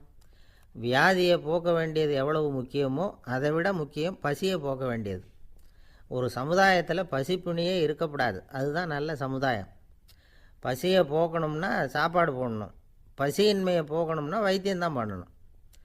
இது சம்பந்தமாக எவ்வளவோ ஆராய்ச்சிகள் நடக்குது, நிறைய மருந்து கண்டுபிடிச்சிருக்கிறாங்க. நம்ம உடம்பில் பசியை தூண்டக்கூடிய பகுதி எது, இதை முதல்ல தெரிஞ்சுக்கணும் இல்லையா? நாம் சாப்பிட்ற ஆகாரம் செரிக்கிறதுக்கு எது காரணம் தெரியுமா? நம்ம மூளையோட பின்பகுதி தான் அதுக்கு காரணமாக இருக்குதாம். மூளையின் பின்பகுதியில் நரம்பு செல்களால் ஆன 2 வகையான ஆரக்சின்கள் தான் பசியை உண்டாக்குது அப்படின்னு கண்டுபிடிச்சிருக்கிறாங்க. 2 ஆய்வாளர்கள் இதை கண்டுபிடிச்சிருக்காங்க. அவங்க 2 பேரும் டெக்சாஸ் பல்கலைக்கழகத்தில் ஹார்வர்டு ஹக்ஸ் மருத்துவ கல்வி நிலையத்தில் பணிபுரிகிறவங்களாம். உண்பது தேவைங்கிறது உணரப்படும் போது மூளையின் அந்த குறிப்பிட்ட பகுதி ஆரக்சின் அப்படிங்கிற ஹார்மோன்களை சுரக்கும். அது பசி உணர்வை தூண்டும் அப்படிங்கிறது தான் அந்த ஆய்வாளர்களின் கண்டுபிடிப்பு. இந்த ஆரக்சின் வேறு சில உயிரினங்கள்லேயும் உண்டு. இப்போ எலிகளில் கூட இது இருக்குது. அதனால் எலிகளை வச்சு இது சம்மந்தமாக ஆராய்ச்சி பண்ணாங்க. எலிகள் உடம்பில் ஆரக்சினை செலுத்தி பார்த்தாங்க. உடனே என்னாச்சு தெரியுமா? அந்த எலியெல்லாம் பசியால் துடிக்க ஆரம்பிச்சுட்டுது. எதையாவது தின்னு பசியை தீர்த்தா போதுங்கிற அளவுக்கு அந்த எலிகள்லாம் அல்லாட ஆரம்பிச்சுட்டுது. இயல்பாக சாதாரணமாக அந்த எலிகள் எவ்வளவு சாப்பிடுமோ அது மாதிரி 8 முதல் 10 மடங்கு அதிகமான ஆகாரத்தை 1 மணி நேரத்துக்குள்ளே சாப்பிட்டு தீர்த்துட்டு தான். சில எலிகளின் மூளையில் இந்த ஆரக்சின் அளவை கட்டுப்படுத்தி பார்த்துருக்குறாங்க. உடனே என்னாச்சு தெரியுமா? அதெல்லாம் சாப்பாட்டை கண்டால் முகத்தை திருப்பிட்டு போக ஆரம்பிச்சுட்டு தான். அந்த எலிகளுக்கு பசி எடுக்கலையா. இந்த ஆராய்ச்சியின் அடிப்படையில் பசியை எடுக்காமல் இருக்கிற மனிதர்களுக்கும் பசியை தூண்ட முடியும் அப்படின்னு சொல்லி ஆராய்ச்சியாளர்கள் தெரிவிச்சிருக்கிறாங்க. ஆக ஆரக்சின் தான் பசிக்கு காரணம்ங்கிறது தெரிஞ்சு போச்சு. சரி, இந்த ஆரக்சின் அப்படின்னா என்ன? அது ஒரு கிரேக்க சொல். அதுக்கு பசின்னு அர்த்தம். நம்ம ஆளுங்களுக்கெல்லாம் பசியை தூண்டுறதுக்கு மருந்து தேவையில்லை, பசியை குறைக்கிறதுக்கு தான் மருந்து தேவை. ஒரு அம்மா டாக்டரை தேடி வந்தாங்களாம். டாக்டர், எங்கள் வீட்டுக்காரருக்கு திடீர்னு அகோர பசி, நிறைய சமைச்சு போடுறேன், அவ்வளவையும் சாப்பிட்டுட்டு கீழே கிடக்கிற குப்பை கூலங்களையும் எடுத்து சாப்பிட ஆரம்பிச்சுட்றார், இது என்னன்னு கவனித்து பாருங்கள் அப்படின்னாங்களாம். எவ்வளோ நாளாக அப்படி இருக்குதுன்னு கேட்டிருக்காரு டாக்டர். 1 வாரமாக அப்படி இருக்குதுன்னாங்களாம். இவ்வளவு நாளாக ஏன் சும்மா இருந்தீங்க? ஆரம்பத்திலே இங்கே அழைச்சிட்டு வர வேண்டியது தானே அப்படின்னாரான் டாக்டர். அது ஒன்றும் இல்லை டாக்டர், வீடு பூரா சுத்தமாகட்டுமேன்னு பார்த்துக்கிட்டு இருந்தேன் அப்படின்னாங்களாம் அந்த அம்மா. உங்கள் மேலே எனக்கு அளவு கடந்த அன்பு அப்படின்னு யாராவது சொன்னால் அதை அலட்சியமாக நினச்சிடக்கூடாது. அது கொஞ்சம் சீரியஸான விஷயம். அளவுக்கு மிஞ்சினா எதுவுமே இடைஞ்சல் தானே. அன்பும் அப்படி தான். அன்பு அதிகமாக இருந்தால் அது எப்படி கெடுதல் பண்ணும் அப்படிங்கிற சந்தேகம் உங்களுக்கு வரலாம். தசரதன் கதை என்னாச்சு? கைகேயி மேலே வச்ச அளவு கடந்த அன்பு ராமன் காட்டுக்கு போகிறாப்புல ஆகிட்டுதில்ல. தசரதன் எப்பேற்பட்ட அரசன்? விஸ்வாமித்திரர் சொல்கிறார், என்ன மாதிரி முனிவர்களுக்கும் தேவர்களுக்கும் ஏதாவது கஷ்டம் வந்தால் முதல்ல முருகன்கிட்ட போவோம், அப்புறம் பரமசிவனை போய் பார்ப்போம், அதுக்கப்புறம் திருமால்கிட்ட போவோம், அப்புறம் பிரம்மன் இந்திரன் இவங்களெல்லாம் போய் பார்ப்போம், இவங்களாலையெல்லாம் முடியலன்னா கடைசியில் அயோத்திக்கு வருவோங்கிறார். உன்னை விட்டால் வேறு கதி உண்டோ அப்படின்னு தசரதனை பார்த்து விஸ்வாமித்திரரே சொல்கிறார். அப்பேற்பட்ட அரசன் தசரதன் கைகேயி காலில் விழறான். உன் பாதங்களை தொட்டு கெஞ்சி கேட்டுக்கிறேன், ராமனை காட்டுக்கு அனுப்பாதேங்கிறான். தசரதனுடைய இந்த நிலைமைக்கு என்ன காரணம்? அவன் கைகேயி மேலே வச்ச அளவு கடந்த அன்பு தான் காரணம். இப்போ சொல்லுங்கள், அன்பாக இருந்தாலும் அது அளவுக்கு மீறி போனால் கெடுதல் பண்ணுமா பண்ணாதா? அது மட்டும் இல்லை, அளவு கடந்த அன்பு நீதிக்கும் நியாயத்துக்கும் புறம்பான காரியங்களையும் செய்ய வச்சிரும். தசரதன் மிகச்சிறந்த நீதிமான், தர்மத்துக்கு விரோதமாக ஒரு காரியமும் செய்யாதவன். அப்பேற்பட்டவன் தன்னுடைய மனைவியை பார்த்து என்ன சொல்கிறான் தெரியுமா?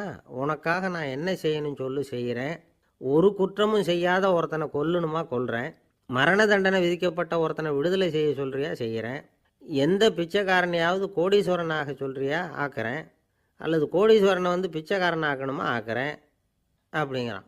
நீதிக்கு விரோதமான இந்த பாவங்களை செய்யறதுக்கு அப்பேற்பட்ட அரசன் எப்படி துணிஞ்சான்? மனைவி பேரில் வச்ச அளவு கடந்த அன்பு தான் காரணம்.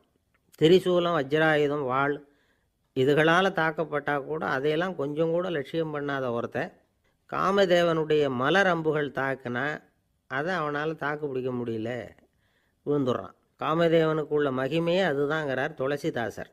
அதனால தான் பெரியவங்கள்லாம் என்ன சொல்கிறாங்கன்னா, எதையும் அளவுக்கு மீறி செய்யாதேங்கிறாங்க. அப்பா அம்மா மனைவி மக்கள் எல்லார் பேர்லேயும் அன்பு அவசியம்தான். ஆனால் அந்த அன்பு அறிவுக்கு புறம்பாக இருக்கக்கூடாது, அளவுக்கு மீறியும் இருக்கக்கூடாது. அப்போ தான் வாழ்க்கை சுகமாக இருக்கும். இல்லைன்னா அவஸ்தை தான். அளவுக்கு மீறின அன்புங்கிறது புரியுது, அது சரி. அறிவுக்கு புறம்பான அன்புங்கிறது எப்படி? ஒரு தாய்க்கு ஜலதோஷம் அல்லது ஏதோ ஒரு தொற்று நோயின்னு வச்சுங்களேன். அந்த அம்மாவுக்கு தன்னுடைய குழந்தை பேரில் அளவு கடந்த அன்பு. தனக்கு நோய் இருக்குது, அது அடுத்தவங்களுக்கு தொற்றக்கூடியது அப்படின்னு தெரிஞ்சிருந்தோம் அன்பை காட்டுறதுக்காக அந்த குழந்தைக்கு முத்தம் கொடுக்குறேன்னு தூக்கி வச்சுக்கிட்டு கொஞ்சம் ஆரம்பிச்சதுன்னு வச்சுக்கோங்க, அது நல்லா இருக்குமா? இதுதான் அறிவுக்கு புறம்பான அன்புங்கிறது. அது மாதிரி விலங்குகள்கிட்ட அன்பாயிருன்னு சொல்கிறோம். அதுக்காக புலிக்கு முத்தம் கொடுக்க முடியுமா? அப்படி கொடுத்தா அது அறிவுக்கு புறம்பான அன்பு. அதனால் அன்பு கூட அறிவுபூர்வமாக இருக்கணும் அப்படிங்கிறத இன்றைக்கி தகவல் மூலமாக நாம் புரிஞ்சுக்கணும். இந்த காலத்து காதலன் தன்னுடைய காதலிகிட்ட சொன்னானாம், இதை பாரு, உன் பேரில் எனக்கு அளவு கடந்த அன்பு, உனக்காக என்ன செய்யணும் சொல்லு, செய்கிறேன். நெருப்பில் நடக்கணுமா நடக்கிறேன், நீரில் குதிக்கணுமா குதிக்கிறேன், உயிரையே கொடுக்கணுமா கொடுக்குறேன் அப்படின்னா. சரி, வர்றேன் ஞாயிற்றுக்கிழமை சாயந்தரம் 6 மணிக்கு இதே இடத்துக்கு வாங்க அப்படின்னுது அந்த பொண்ணு. இவன் கொஞ்சம் யோசனை பண்ணி பார்த்துட்டு, அன்னைக்கு மழை பெய்யாமல் இருந்தால் வந்துடுறேன் அப்படின்னானான். இந்த உலகத்தில் மனுஷன் எவ்வளவோ தவறுகள் செய்கிறான். அதுக்கெல்லாம் என்ன காரணம்? அதை பற்றின ஆராய்ச்சி தான் இன்றைக்கி. இதுக்கு ஆராய்ச்சி என்னத்துக்கு? அது தெரிஞ்ச விஷயம் தானே அப்படின்னு நீங்கள் நினைக்கலாம். ஆனால் அப்படி அலட்சியமாக இந்த விஷயத்தை விட்டுறக்கூடாது. பொதுவாக எல்லோரும் நினைக்கலாம், எது சரி எது தவறு அப்படின்னு தெரியாததுனால தான் மனுஷன் தப்பு பண்ணுறான் அப்படின்னு. ஆனால் அப்படி சொல்லிட முடியாது. மனுஷன் தெரிஞ்சே தான் தவறுகள் பண்ணுறான்.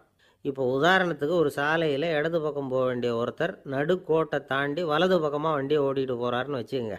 என்னப்பா இது தப்பு இல்லையா அப்படின்னு அவர்கிட்ட கேட்டால், அதெல்லாம் எனக்கு தெரியும், நீ உன் வேலையை பார்த்துட்டு போ அப்படிம்பார்.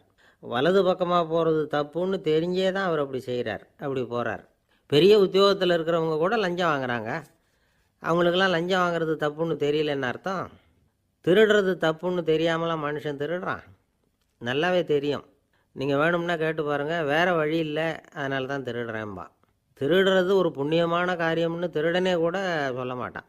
திருடுறது தவறுங்கிறது திருடனுக்கு தெரியும் அப்படிங்கிறத விளக்கிறதுக்காக ஒரு பெரியவர் ஒரு கதை சொன்னார். அதாவது 2 திருடர்கள் 2 பேரும் சேர்ந்து ஒரு வீட்டுக்கு போய் ஒரு 10,000 ரூபாயை திருடிட்டு வந்துடுறாங்க.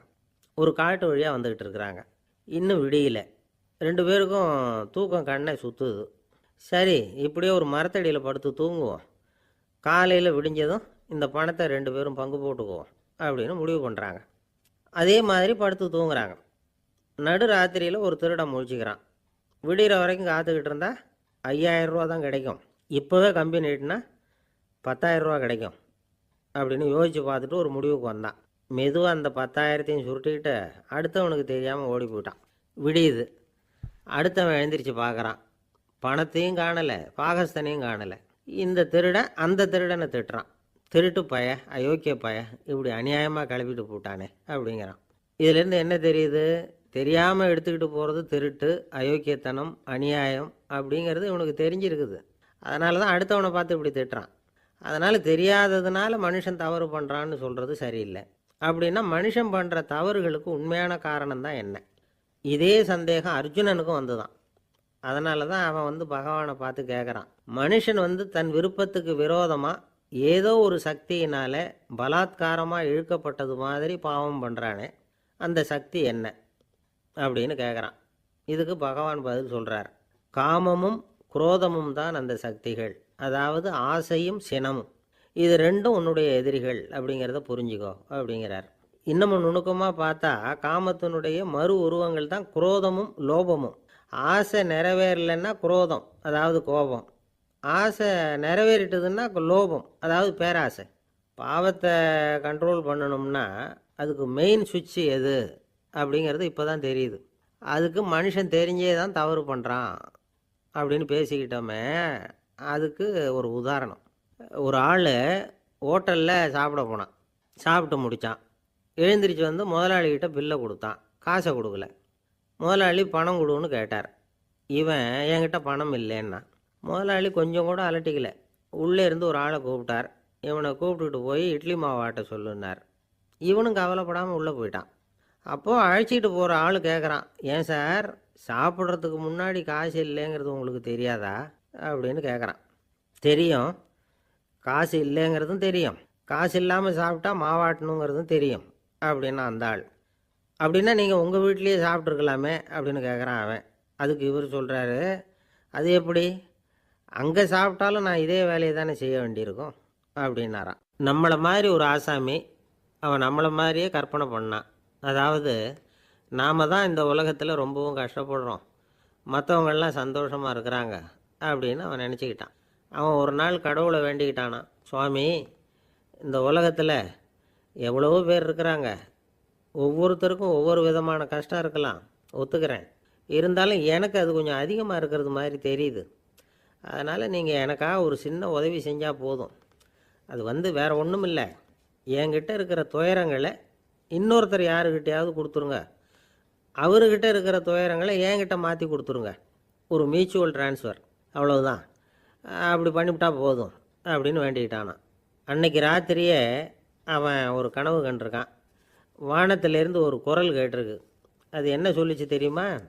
ஏ ஜனங்களே, எல்லாரும் அவங்கவுங்க கஷ்டங்களை ஒரு பையில் போட்டு எடுத்துக்குங்க, அப்படி எடுத்துக்கிட்டு நேராக இந்த ஊர் எல்லையில் இருக்கிற கோயிலுக்கு வந்து சேருங்க அப்படின்னுது அந்த குரல். ஆஹா, கடவுள் நம்ம பிரார்த்தனைக்கு செவி சாய்ச்சுட்டார் அப்படின்னு சந்தோஷப்பட்டான் இவன். உடனே என்ன பண்ணான், தன்கிட்ட இருந்த கஷ்டத்தையெல்லாம் ஒரு சாக்கு பையில் போட்டு எடுத்துக்கிட்டான். வீட்டை விட்டு வெளியில் வந்தான். தெருவில் இறங்கி நடக்கிறான். அங்கே பார்த்தா ஏகப்பட்ட பேர் ஆளுக்கு ஒரு பையை தூக்கிக்கிட்டு கோயிலுக்கு போய்கிட்டு இருக்கிறாங்க. சில பேர் மூட்டையாக கட்டி தலையில் சுமந்துக்கிட்டு போய்கிட்டு இருக்கிறாங்க. இவன் பார்த்தான்.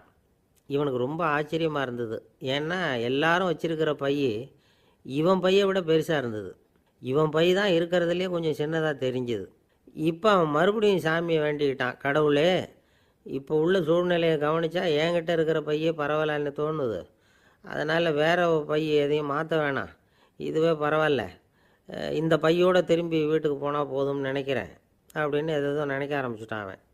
எல்லோரும் கோயிலுக்கு போய் சேர்ந்தாங்க. கோயிலில் அந்த குரல் மறுபடியும் கேட்டுது. எல்லாரும் அவங்கவுங்க பைகளை சோகத்தில் தொங்க விடுங்க, திடீர்னு விளக்குகள் அணையும், மணி அடிக்கப்படும், அதுதான் அடையாளம். அந்த சமயத்தில் இருட்டில் உங்களுக்கு வேண்டிய பையை நீங்கள் மாற்றி எடுத்துக்கலாம், தேர்ந்தெடுத்துக்கலாம். வெளிச்சம் இருக்கிறப்பவே உங்களுக்கு பிடிச்ச பைக்கு பக்கமாக பார்த்து நீங்கள் நின்றுக்கலாம் அப்படின்னு சொல்லி விவரம் சொல்லிச்சான் அந்த குரல். அப்படி சொன்னதுக்கப்புறம் திடீர்னு விளக்கு அணைஞ்சிது, மணி அடிச்சுது. கொஞ்ச நேரம் கழித்து மறுபடியும் விளக்குகள்லாம் எரிஞ்சுது. இப்போ பார்த்தா எல்லாரும் அவங்கவுங்க பையையே கெட்டியாக பிடிச்சிக்கிட்டு நிற்கிறாங்க. இவனும் அப்படியே நிற்கிறான்.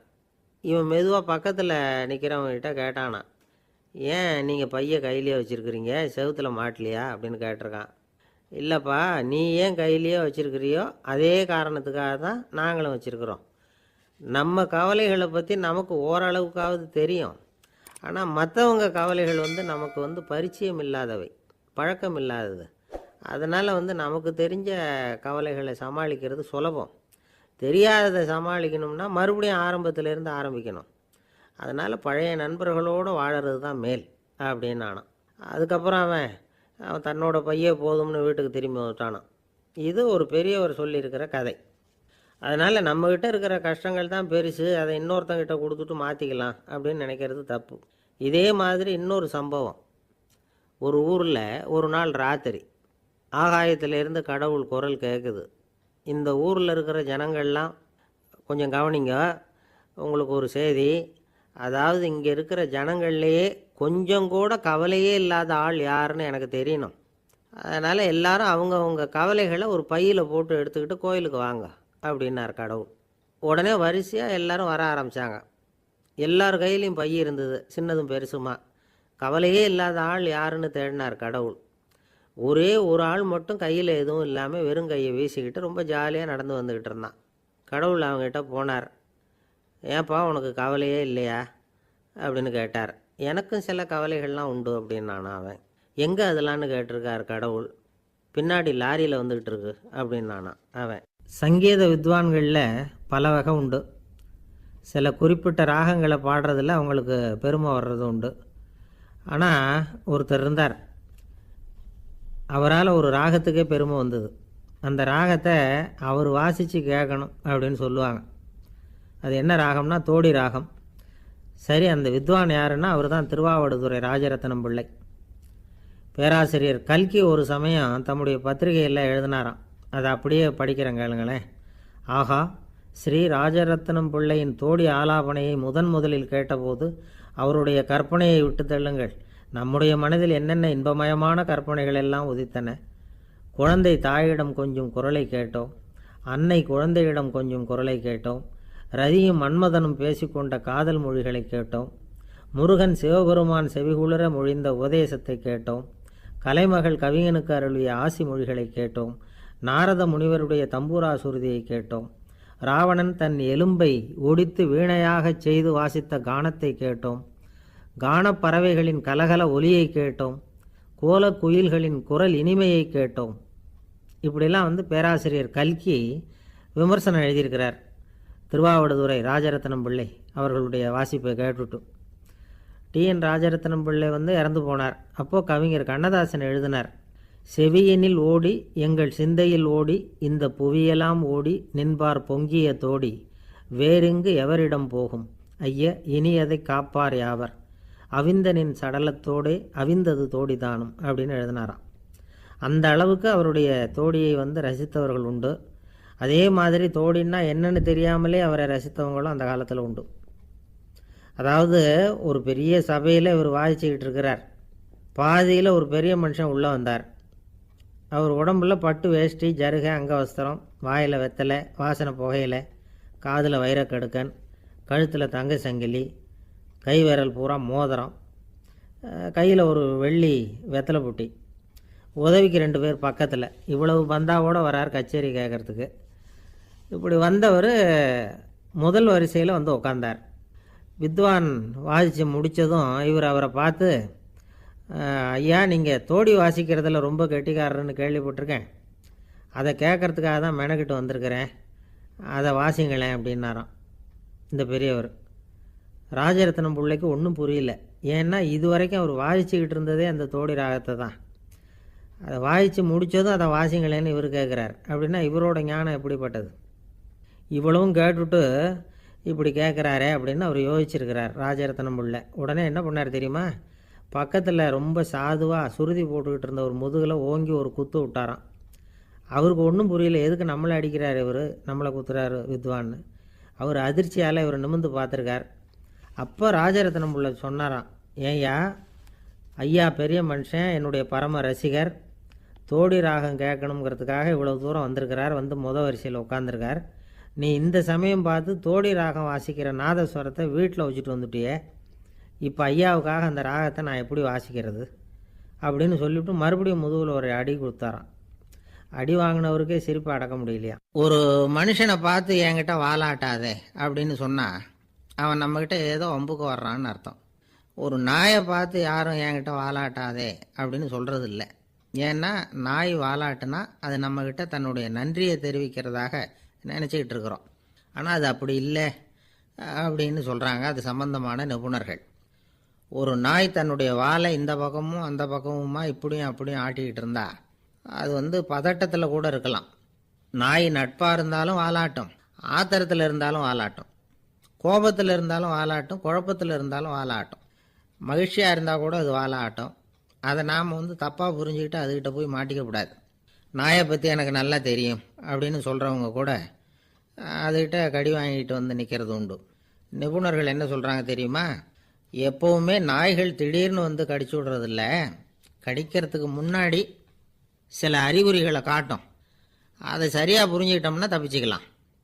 ஒரு வீட்டுக்கு போகிறீங்க, அங்கே புதுசாக ஒரு நாயை பார்க்குறீங்க, உடனே அதுக்கிட்ட போய் குனிஞ்சி சிரிச்சுக்கிட்டே அது தலையில் தட்டுறீங்க. இது ரொம்ப தப்பான். ஒரு நாய் இன்னொரு நாயை நேருக்கு நேர் பார்த்து பல்ல காட்டுனா அது தன்னுடைய தன்முனைப்பை காட்டுதுன்னு அர்த்தமா. உன்னை விட நான் பெரியவன் அப்படின்னு சொல்லுதுன்னு அர்த்தம். அதனால் நீங்கள் அது மாதிரி கிட்ட போய் சிரிக்கிறோம் அப்படின்னு நினச்சிக்கிட்டு பல்ல காட்டினா உங்களையும் எதிரியாக நினச்சிரும்.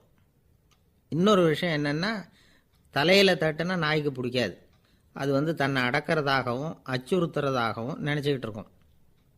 சரி, அப்படின்னா புதுசாக ஒரு இடத்துல அல்லது வீட்டில் நாய்க்குட்டியை பார்த்தா என்ன பண்ணுறது? நீங்கள் சும்மா இருங்க, அதுவாக கிட்ட வரட்டும். அதுக்கப்புறம் அதுக்கிட்ட கனிவாக பேசுங்க. கன்னம், மார்பு, தோல் இங்கெல்லாம் தட்டலாம், தப்பு இல்லையா? தலையில் தான் தட்டப்படாதான். ஒரு நாய் வந்து உங்களை நோக்கி ஓடி வருது, நீங்களும் ஓடுனா அது துரத்த ஆரம்பிச்சிடும். அசையாமல் சில மாதிரி நின்றுடுங்க, அது கிட்ட வராது. அதுக்கு ஆர்வம் இல்லாமல் போயிடும். ஒரு தெருவில் சின்ன பிள்ளைங்க நிறைய பேர் விளையாடிக்கிட்டு இருக்கிறாங்க. அப்போ சில நாய்கள் அங்கே ஓடி வருது. எல்லாரும் ஓடினாங்க. அப்படி ஓடுறப்போ ஒரு பையன் கால் தடிக்க கீழே விழுந்துட்டான். என்னாச்சு தெரியுமா? துரத்திட்டு வந்த நாய்கள்லாம் கீழே விழுந்தவன ஒன்றும் செய்யலை, அவன்கிட்டே போகல. ஓடிக்கிட்டு இருந்தாங்கல்ல பசங்க, அவங்கள துரத்திக்கிட்டு அவங்க பின்னாடி ஓடிச்சான். அதுதான் நாய்களுடைய சுபாவம். ஒரு நாய் நம்மளை நேருக்கு நேர் முறைச்சி பார்க்குதுன்னு வச்சுங்க, நாமளும் அதை முறைச்சி பார்க்கக்கூடாது. நாம் வேறு பக்கம் எங்கேயாவது பார்க்க ஆரம்பிச்சிடணும். ஒரு நாய் வந்து கோபமாக இருந்ததுன்னா அதோட வால் வந்து உறுதியாக நேராக நிற்கும். ஒரு நாய் பணிந்து போனால் அல்லது பயந்து போனால் அது தன்னோட வாலை காலுக்கு நடுவில் வச்சுக்கும். ஒரு நாய் நம்மளை பார்த்து பயந்து நிற்கிதுன்னு வச்சுங்க, அதனால் நமக்கு ஆபத்து இல்லைன்னு நினச்சிடக்கூடாது. உங்களை பார்த்துட்டு ஒரு நாய் ஒடுங்குச்சுன்னா நீங்கள் விலகி போயிடணும் அப்படின்னு அது நினைக்குது. நிறைய பேர் பயந்து போன நாயால் கடிபடுறாங்க. இவன் நம்மளை விட பெரிய ஆள், மாட்டிக்கிட்டோம், வேறு வழி இல்லை அப்படிங்கிற நினப்பில் தான் நாய் வந்து கடிக்க ஆரம்பிக்குதான். இதே மாதிரி சங்கிலியால் கட்டி போடப்பட்டிருக்கிற நாயும் ஆபத்தானது தான். தொடர்ந்து கட்டி போட்டிருந்தா காலப்போக்கில் அது ஒரு மாதிரி ஆகிடும். நாய் வந்து குழந்தைகளை கடிக்காது அப்படின்னு சில பேர் சொல்லுவாங்க. அதுவும் ஒரு தவறான நம்பிக்கை. அதனால் சின்ன குழந்தைகளை தனியாக நாயோட விளையாட விடக்கூடாது. ஆகக்கூடி நாயை பற்றி நிறைய விஷயம் புரிஞ்சிக்க வேண்டியிருக்குது. ஒருத்தர் தன்னுடைய நண்பர் வீட்டுக்கு போயிருந்தார். அவசியம் எங்கள் வீட்டில் சாப்பிட்டுட்டு தான் போகணும் அப்படின்னு ரொம்ப அன்பாக சொல்லிவிட்டார். அதை மீற முடியல இவரால். சரின்னு உட்காந்துட்டார். சாப்பாடு போட்டாங்க, சாப்பிட ஆரம்பித்தார். அவங்க வீட்டில் கட்டி போட்டிருந்த நாய்க்குட்டி இவர் சாப்பிட்றத முறைச்சி பார்த்துது. ஏன் இப்படி என்ன அது முறைச்சி பார்க்குது உங்கள் வீட்டு நாய்க்குட்டி அப்படின்னு அவர் கேட்டார். அப்போ அவங்க சொன்னாங்களாம், அதுக்கிட்ட ஒரு கெட்ட பழக்கம்ங்க, தன்னோட தட்டில் யார் சாப்பிட்டாலும் அது அப்படி தான் முறைச்சி பார்க்கும் அப்படின்னாரா அவர். அசோக மன்னர் வந்துக்கிட்டு இருக்கார். அவருடைய ஆலோசகர்கள் எல்லாம் பக்கத்தில் வந்துக்கிட்டு இருக்கிறாங்க. அந்த சமயத்தில் எதிரில் ஒரு புத்த பிக்ஷு வர்றார். அசோகர் பார்க்குறார். ஓடி போய் அவர் காலில் விழுந்து வணங்குறார். அசோக மன்னரின் தலை அந்த புத்த துறவியின் பாதத்தில் பட்டுக்கிட்டு இருக்கு. பக்கத்தில் நின்றுக்கிட்டு இருந்த அமைச்சருக்கு இது ரொம்ப சங்கடமாக போச்சு. ரொம்ப வருத்தப்பட்டார். நம்ம அசோக சக்கரவர்த்தி எப்பேற்பட்டவர், அவரோட தலை ஒரு சன்னியாசியின் பாதத்தில் படுறதா அப்படின்னு நினச்சி ரொம்ப கவலைப்பட்டார். அரண்மனைக்கு திரும்பினதும் அமைச்சர் மெதுவாக ஆரம்பித்தார். அரசே, எனக்கு ரொம்ப வருத்தமாக இருக்குது அப்படின்னார். எதுக்குன்னார் மன்னர். அசோக சக்கரவர்த்தியின் தலை, அதாவது அந்த சிரம், ரொம்ப மதிப்புமிக்க ஒன்று. அது வந்து ஒரு சன்னியாசியின் காலில் படலாமா அப்படின்னார்.